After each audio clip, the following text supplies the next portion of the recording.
Y esto, discernir un pensamiento campana, un pensamiento en camino, un encuentro personal con Jesús, nos tiene que llevar a la alegría del encuentro para educar con alegría. Lo dice la Evangelii: reconozco que necesitamos espacios motivadores, no anuladores, y sanadores, no enfermantes, lugares donde regenerar la propia fe, no donde perderla, como desgraciadamente a veces pasa, en ese Jesucristo crucificado y resucitado. Educar con tono de alegría evangelizadora creo que es una primera consecuencia de esto, frente a mucha fragmentación y mucho descarte, frente a quienes quieren capitalizar los viejos profetas del odio, capitalizar el resentimiento, el olvido de nuestra historia compartida, y trabajan para debilitar vínculos. Sí, esto es una lucha cultural, sí, esto es una lucha espiritual, no es una alegría naif, una alegría de moda, un star fashion, no, esto es lucha, esto es trabajo en sí mismo, esto es accesis espiritual. Por lo tanto, educar en abrir y sostener espacios de encuentro con Dios. ¿Cómo está nuestra pastoral? Con el prójimo, ¿cómo están nuestros programas de aprendizaje, servicio e influjo comunitario? Con la naturaleza, ¿cómo está la conciencia ecológica de nuestros chicos? Con el saber, ¿cómo está nuestro currículum? En salir al encuentro del otro. ¿Son nuestras escuelas espacios motivadores? ¿Es posible reencontrarnos como institución que sea comunidad? ¿Nos vinculamos positivamente en el servicio solidario con la comunidad local? Educar con alegría en el encuentro. La alegría evangélica es misericordia y compasión. Dice Evangelii Gaudium: recobramos y acrecentamos, citando a Pablo VI en Evangelii Nuntiandi, la dulce y confortadora alegría de evangelizar incluso cuando hay que sembrar entre lágrimas, como los misioneros jesuitas. No era fácil, era bien difícil, y estaban preparados para lo difícil. Nosotros a veces le escapamos a lo difícil, ese bien arduo que es el estudio, que es la educación, en una cultura de mucho facilismo. El mundo actual pueda recibir la buena nueva a través de evangelizadores tristes y desalentados, impacientes y ansiosos, sino a través de los que han recibido la alegría de Cristo. ¿Ustedes creen que es posible recibir la buena nueva a través de la tristeza, el desaliento, la impaciencia y la ansiedad? Es difícil, ¿no? ¿Y ustedes creen que se puede educar con educadores, lamentablemente a veces amargados, tristes, desalentados, impacientes y ansiosos? Qué difícil, qué necesario poder recuperar esa alegría de la esperanza, en cuyo corazón debe estar la paciencia. La paciencia es lo que amasa la esperanza y lo que amasa esa alegría, sin cansarse de hacer el bien, aunque el contexto sea adverso. Benjamín González Vuelta es un jesuita español que hace muchos años está en Antillas, y una frase muy linda: una es la alegría codiciada, pasajera, que llevamos, y otra es la alegría regalada, eterna, que nos lleva. Esta exhortación a la alegría es esta alegría profunda en la cual somos llevados, y no es aquella que es pasajera, comprada con tarjeta de crédito, en cuotas. No, se trata de otra alegría, aunque sean 12 cuotas, que no está mal, pero bueno,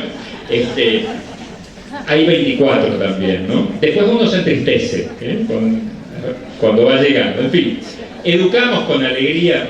¿Cómo es la concreción pedagógica para que esta alegría no sea naif, no sea una frase hecha más, no sea de estampita no quiero esconder a nadie, pero a veces hay algunas frases que son superficiales, no calan, no llegan, y siempre al lado de un alegre va a haber un amargado que va a decir: sos idiota si sos alegre con esta realidad.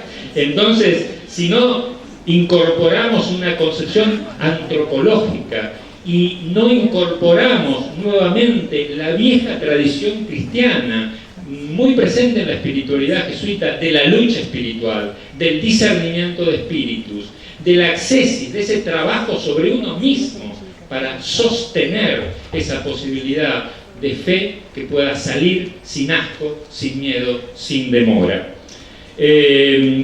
La alegría evangélica, que es misericordia y compasión.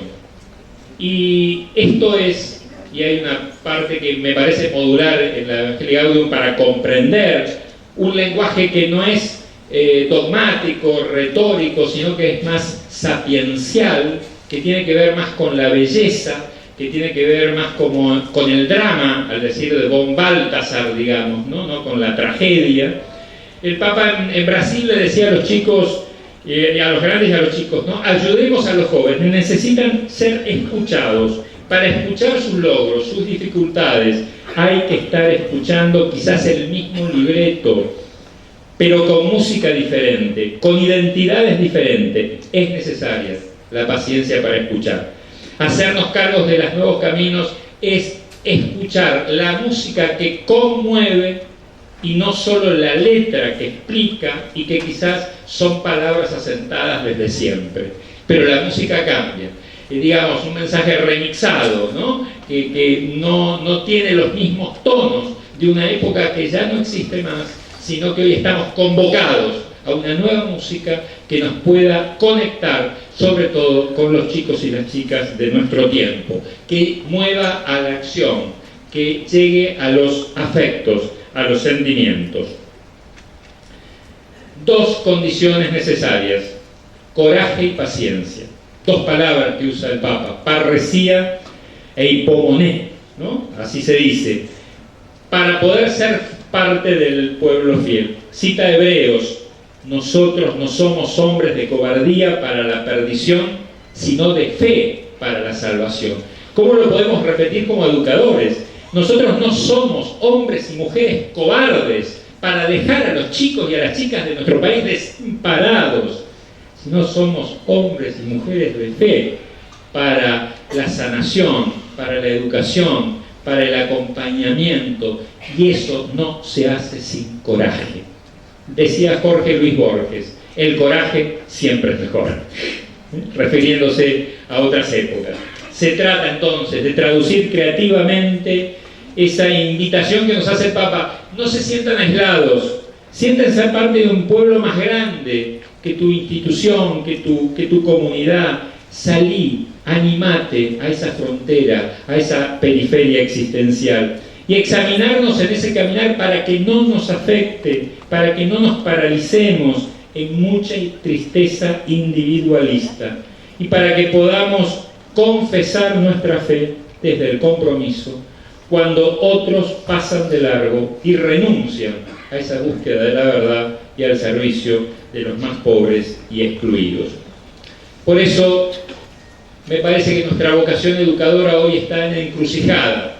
Un poco la exhortación nos pone en evidencia algo que está.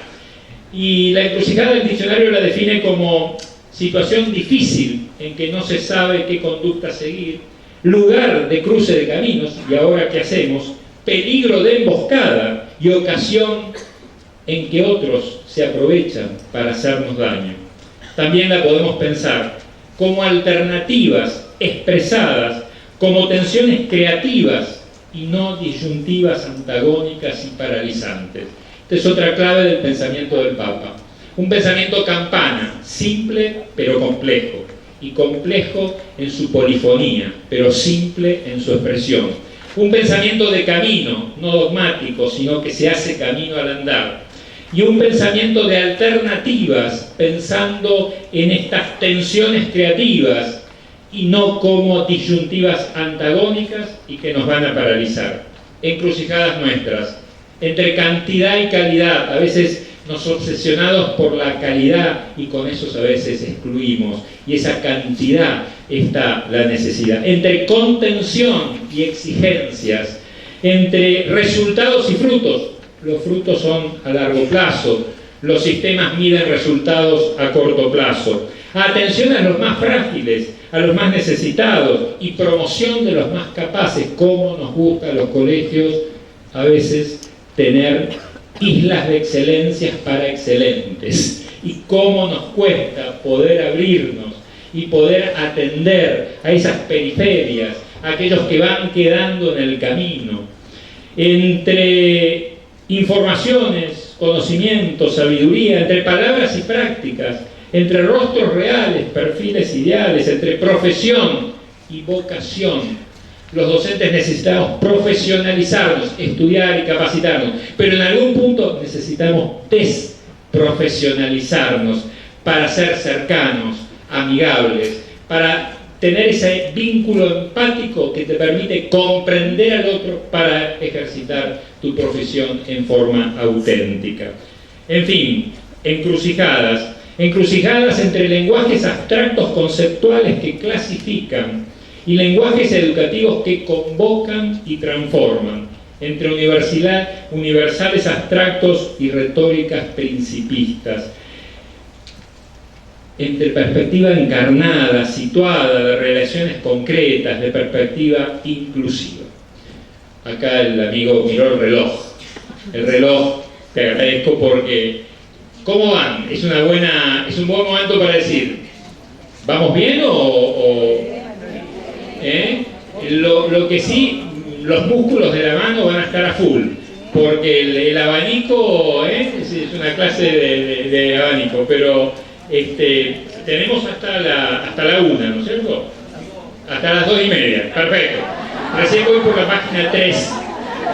Anoche estábamos con Darío Pulfer y Alberto y José Leonardo cenando, y Darío es un gran historiador. Entonces empezamos con la Argentina de la década del 80, pero después nos fuimos al descubrimiento de América de 1500. Entonces ya teníamos para las 5 de la mañana, digamos, ¿no es cierto?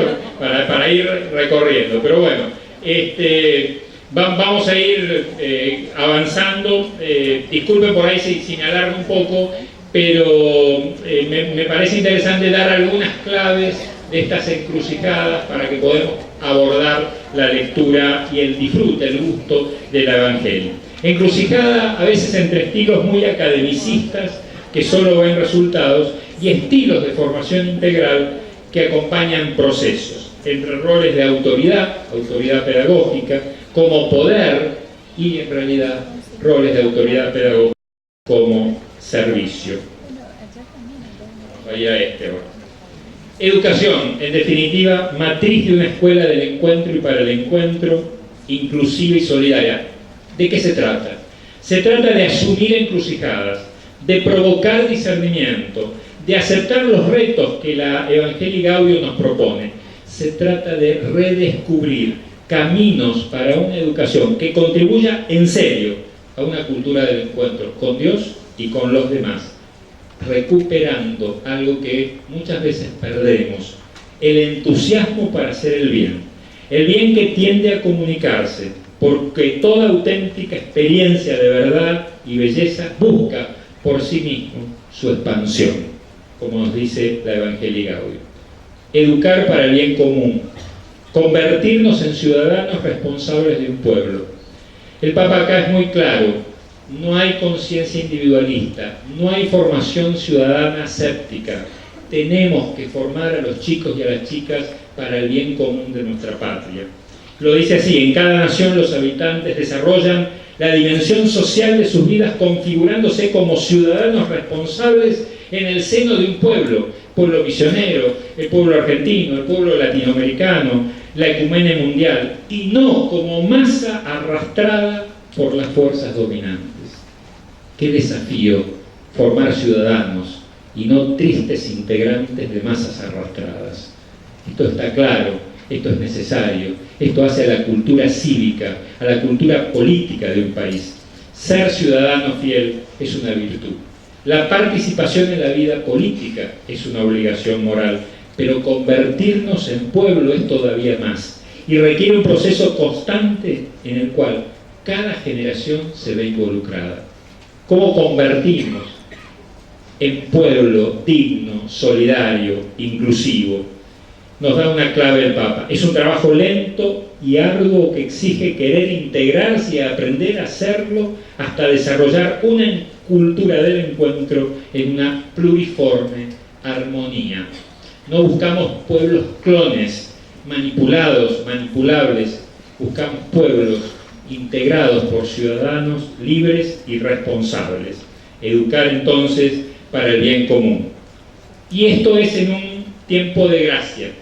Yo creo que el papado de Francisco, la Evangelii Gaudium, nos indica un momento histórico, un examinarnos con sinceridad nuestra misión educativa, un kairos, un momento oportuno que nos pregunte cómo estamos educando a los chicos y chicas de hoy y contestarnos con sinceridad como educadores hacia dónde y con quién caminamos.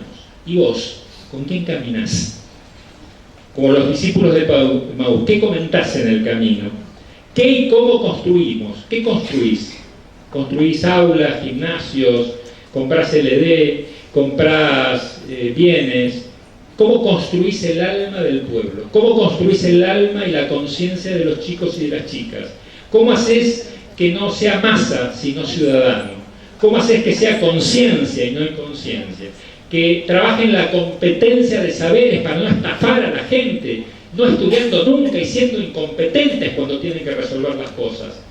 ¿Cómo educás en la compasión para no pasar por al lado de tanta gente que nos necesita? ¿Cómo educás en el compromiso, más allá del verso, de las apariencias y de las caretas que tantas abundan en nuestro mundo? En fin, contestarnos con sinceridad. En un contexto donde cada vez más la justicia y la paz se construye como nunca, y lo sabemos y lo decimos todos, con educación de calidad inclusiva y de aprendizajes integrales. No basta saber, hay que ponerle sabor al saber. No basta el conocimiento, hace falta competencias incorporadas para poder ser fecundos ante las necesidades de nuestra época. Finalmente, en esta primera parte, una misión en busca de un texto, el de la identidad que es pertenencia y el de la calidad que es educación. Miren, a veces en la educación somos ante misión que texto, después vienen los textos.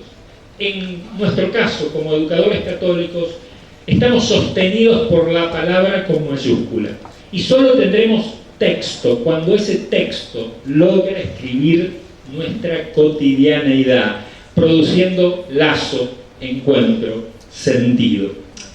¿Cuáles son los textos que hoy escriben nuestra cotidianidad educativa? ¿Cuáles son? ¿Cuáles son nuestras referencias? Si la escuela es sustantivo, hoy un componente fundamental es calidad. O es de calidad, o lamentablemente no incluye, no educa, no integra, es una apariencia. El texto de la calidad, ese texto de la calidad, integral, humana, inclusiva, ¿está hecho carne en nuestras instituciones?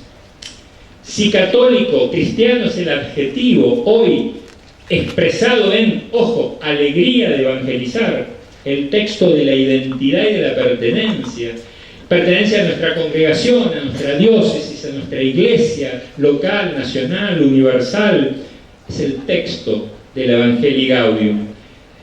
Ese texto dice algo, lo inscribimos en nuestra cotidianidad, desde ya, referencia del Evangelio, referencia de los documentos y las orientaciones de la Santa Madre Iglesia.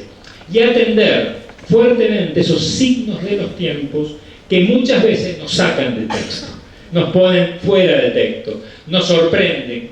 Dios siempre sorprende y nos lleva a lo más real, a los más pobres, a las fronteras reales de nuestra misión. Encrucijadas. Les propongo ahora, en lo que nos queda, 4 pasos. Uno es revisar en este discernimiento que estamos haciendo cómo está nuestra mirada sobre la realidad, a veces agobiada por pesimismos o por indiferencias. ¿Cuál es nuestra mirada sobre la sociedad? ¿Quién nos hace la cabeza? Uno piensa, ¿no? Y tiene opiniones. ¿Quién te hace la cabeza? Perdonen la expresión vulgar. TN 678. Tenemos cosas encarnadas, porque si no hablamos etéreamente, digamos así. El canal de espectáculos de Estados Unidos, las miles de series y guiones televisivos que hay, Mirta Legrand, Susana Jiménez, Tinelli no lo nombramos porque está de vacaciones. Bueno, ¿Quién influye en cómo pensás y en cómo actuás? ¿Cómo te influyen los medios? ¿Lees la palabra de Dios todos los días? ¿Lees el Evangelio? ¿Cuáles son tus claves de interpretación? ¿El último comentario idiota de un planelista intratable? ¿Vieron qué edificantes los programas de televisión? Los nombres. Animales sueltos, intratables, indomables. Impresionante, digamos. Y esos son los programas políticos en la Argentina, porque, es decir, la discusión está intratable, digamos así, ¿no es cierto? Off the record. Pero bueno, off the record. A ver, ¿cuál es nuestra mirada? ¿Es de conjunto que supera coyunturas, visiones sectoriales? ¿Es singular, abstracta o siempre paralizada en las faltas? ¿Es una mirada dispersa o reposa en lo esencial? Miren, soy rector de El Salvador, como bien dijo Alberto, hasta ahora sobrevivió El Salvador y yo, así que tan grave no es como ustedes, muchos son rectores, directores, tranquilos, y de muchos años. Y uno de los ejercicios más importantes para la gestión directiva es no dispersarse en lo inútil y secundario y focalizarse en aquello que es esencial. Y eso es una cuestión de miradas, es un ejercicio de ascética individual que compartido colectivamente. Es mirada de letra sin escuchar solo la música. Aparecida tiene un lindo capítulo sobre miradas de los discípulos misioneros sobre la realidad. Busquemos una mirada humilde y discernida. ¿Desde dónde miramos? Desde una realidad que hoy es más opaca, diversa, compleja, que hace necesaria nuestra mirada humilde y discernida. Y no es individualista, tiene que ser compartida con los demás.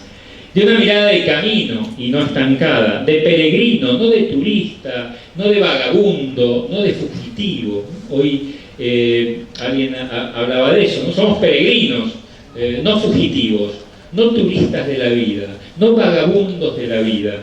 Desde una mirada de esperanza, ¿no? Que tiene mucho de paciencia y evita maltratar los límites. A veces el exceso de mucho trabajo nos lleva a ese maltrato de límites y nos alejamos de esa mirada de Dios. En fin, de una mirada que actúa por amor. Una mirada, como bien dice Aparecida, que es de discípulos misioneros de Jesucristo. Una mirada agradecida, agradecer. Hoy, aquí, al lado del Paraná, después de más de 400 años que estos misioneros, estos locos de Dios, fundaron acá vida y pasión, rescatando a un pueblo del olvido y de la indignidad humana. Hay que estar agradecidos. Mirada de agradecimiento con Alberto, que ha sabido llevar la nave del Consudec. Mirada de agradecimiento a la Iglesia Argentina, que nos bautiza, que nos alimenta con los sacramentos. Mirada argentina al sistema educativo, que con sus defectos da educación a 14 millones de chicos y chicas, como hoy decía el ministro. La primera mirada es agradecer. Se nos olvida mucho. Se nos olvida mucho y eso nos carga de negatividad. Luego vienen las otras miradas. La crítica que diagnostica. Vieron que hay gente que nunca agradece, siempre critica. Siempre diagnostica. Pará, primero mirame, digamos así, ¿no es cierto? Son como los médicos actuales, que no te miran, llenando una larga batería de análisis y de máquinas que te van a mirar por él, digamos así, ¿no es cierto? Es una mirada como en tercera persona. Ampliar y purificar la mirada. Javier Zubiri, filósofo español, clásico, una inteligencia sintiente, llena de afecto, llena de pasión, llena de compromiso. Está en el Evangelio, maestro, que yo pueda ver. ¿Qué le piden a Jesús? Que pueda ver. Tu fe te ha salvado. Pudo ver y por eso lo siguió, pero primero tiene que hacerlo ver, primero tiene que curar, primero tiene que despertar esa conciencia. Una mirada que contempla la vida como don de Dios, purificando de tantos desencantos y tristezas, visibilidad voraz, mucha imagen, mucha pantalla. Al final del día nos dejan desencanto, tristeza, parálisis. educarnos en una nueva mirada de la realidad donde no sea tan reducida a resultados que solo vemos fracasos, no sea tan reducida por la velocidad que ya no podemos esperar, que ya no sea tan reducida por la contabilidad del dinero y de las cosas, que ya no vemos a las personas.